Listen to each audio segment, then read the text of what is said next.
దేవుడు అనుగ్రహించు. ఏం చేశారటండి? అందరూ మహిమను పోగొట్టుకున్నారు. ఏం పోగొట్టుకున్నారు? ఆదాము ఏం చేశాడట? ప్రారంభంలో మనం చూస్తాం, తన పోలిక చొప్పున చెప్పలేదండి. ఎవరిని సృజించాడు? ఎవరిని సృజించాడు? తన పోలిక చొప్పున నరుణ్ణి చెయ్యదమనుకున్నాడు. హల్లెలూయా. ఎవరి పోలిక సృజించాడు? దేవుని స్వరూపమందు. ఆమేన్. ఆదికాండం 1వ అధ్యాయం 27వ వాక్యం. దేవుడు తన స్వరూపమందు నరుని సృజించెను. దేవుని స్వరూపమందు వారిని సృజించెను. హల్లెలూయా. ఏ స్వరూపమందు? మరి ఎర్రగా, నల్లగా, బుర్రగా, కోతి మొహం, ఒక్కొక్క మొహం అన్ని ఎందుకు వచ్చాయి మనకి? దేవుని మహిమను పోగొట్టుకున్నందువలన రకరకాల మనుషులుగా మార్చబడ్డామండి. దేవుడు మొదట చేసింది తన స్వరూపమందు మహిమతో. హల్లెలూయా.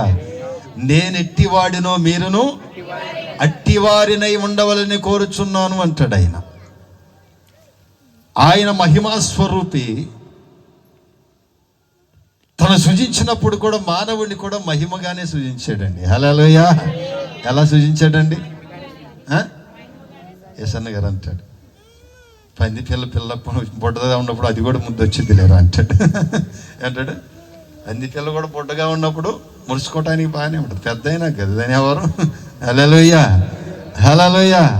అంటే దేవుని సన్నిధిలో మనకు పుట్టిన బిడ్డలు ఉంటారండి.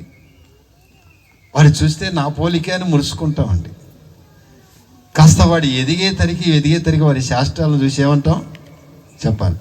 తండ్రి అంటాడు, నా కొడుకు నా పోలిక. వాడు కానీ మాట వినలేదనుకోండి, ఏమంటారు ఇప్పుడు? చెప్పలేదని వాళ్ళ అమ్మ మీద పడతాడు. హల్లెలూయా. అటువంటికి అన్నామంటాడు. పుట్టినప్పుడు ఏమంటాడు? చెప్పలేనండి, నా కొడుకు, నా పోలిక, నా బుద్ధులు అంటాడండి. హల్లెలూయా. నీ బుద్ధులు ఏంటయ్యా అంటే, నువ్వు అప్పుడప్పుడు వీడులు తాగేవాడుగా, ఆ బుద్ధి వచ్చిందిగా. హల్లెలూయా. హల్లెలూయా. ఇక ఆ బుద్ధి రాగాలంటాడు, నీ కొడుకు అంటాడు. దేవుడు కూడా అదే అన్నాడు.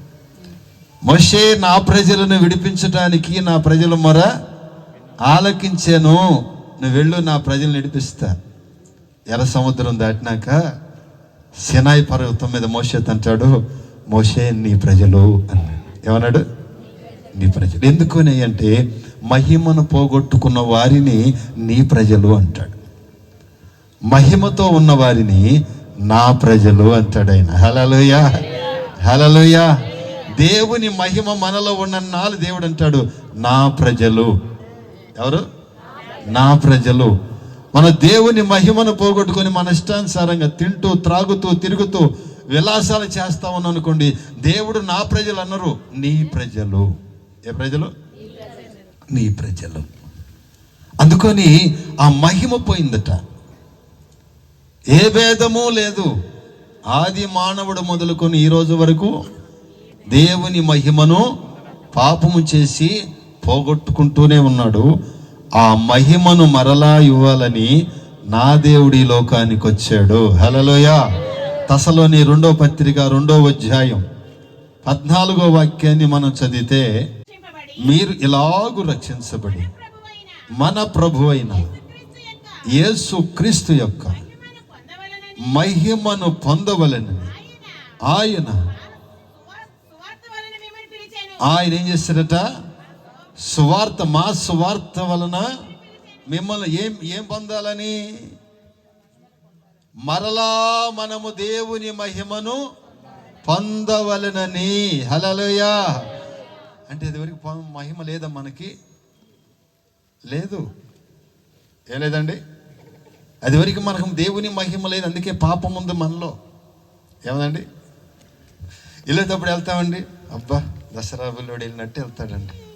ఇస్త్రీ బట్ట, ఏమండి, మేడం వెళ్తాల, చుట్టూ బూటు, కళ్ళజోడు, సెంటు, అబ్బో ఎట్ట వెళ్తాడో. సాయంత్రం ఉదయం ఆడికి మధ్యాహ్నం చూడాలా, సాయంత్రం చూడాలా. ఏడుంటాడు అంటే డ్రైనేజీ కాలం పక్కన ఉంటాడు. ఏమంటాడు? చెప్పలేదండి. తెలుసా, మహిమ లేదు. ఏమి లేదు? దేవుని మహిమ లేక. మహిమ నీలో ఉంటే, హల్లెలూయా హల్లెలూయా, ఆయన ఎట్టివాడో. ఆమేన్. ఈ మనిషిని పాడు చేసే చెడ్డ కార్యములన్నీ మనలో నుంచి వెళ్ళిపోతాయి దేవుని మహిమ మనలో ఉంటే. ఆమేన్ ఆమేన్. మన ఇంటి ముందు బురదలో బొరలాడిద్దా, ముట్టేసి ఓరి కెలుగుతూ ఉంటుందా? దాని ముందు పొగక్కాడవసలా ఏనై తీసి అక్కడ నుంచి అవతలకి వెళ్ళిద్దండి. అది అడిగి వెళ్ళిద్ది. నువ్వు కావాలని చూడు, రేపు డ్రైనేజీలో అది పొరులాడుతూ ఉంటుంది, అంటూ ఉంటుందా? అంత పొగాకి అక్కడ అది ముట్టి పెట్టిన కాడ అక్కడి నుంచి వెళ్ళి ఇంకోసారి గెలుగుతూ ఉంటుంది. అది అంటే ఆ పంది అసహించుకున్నది మానవుడు ఏం చేస్తాడండి? ఆస్వాదిస్తూ ఉంటాడు. ఏం చేస్తాడు? ఆస్వాదిస్తూ ఉంటాడు. ఎందుకంటే మహిమ లేదు. ఏం లేదు? మహిమ నీలో ఉంటే. ఆమేన్. ఈ లైట్ ఉన్నంతసేపు ఈ మేడ మీద వెలుగు ఉంటుందండి. లైట్ తీసేసిన తర్వాత ఏముంటుంది? ఇప్పుడు చీకటి ఉంటుంది. అంటే దేవుని మహిమ ఉన్నంతసేపు లోకములో దేదియో మనలోనికి రాదు. హల్లెలూయా. వెలుగు దేవుని మహిమ మనలో నుంచి వెళ్ళిపోయిందంటే నేను తాగుబోతున్నైపోతాను, నేను వ్యభిచారినైపోతాను, నేను దొంగనైపోతాను, నేను లోభినైపోతాను. దేవుని మహిమ పోయిన తర్వాత ఏమైంది? చీకటి అయింది, కళ్ళు పోయాయి. దేవుని మహిమ వెళ్ళిపోయిన తర్వాత ఏమైంది? చెప్పరేందండి? దొంగలకి ఆహారాన్ని చెత్తపరచడానికి గానిగ తిప్పుతున్నాడు. మహిమ లేదు. మహిమ ఉన్నంతసేపు ఏం చేశాడండి? పచ్చి గాడిద దవడతో శత్రువుల్ని ఏం చేశాడు? హతమార్చాడు. ఒక్క నక్కన పట్టుకోవడమే కష్టం. ఎన్ని నక్కలు పట్టుకున్నాడు? 300 నక్కలు పట్టుకొని జుట్లు గట్టి తగలబెట్టాడట. హల్లెలూయా. దేవుని మహిమ. కట్టిన తాళ్ళు తగలబడిపోయాయి చనపనారు వలె.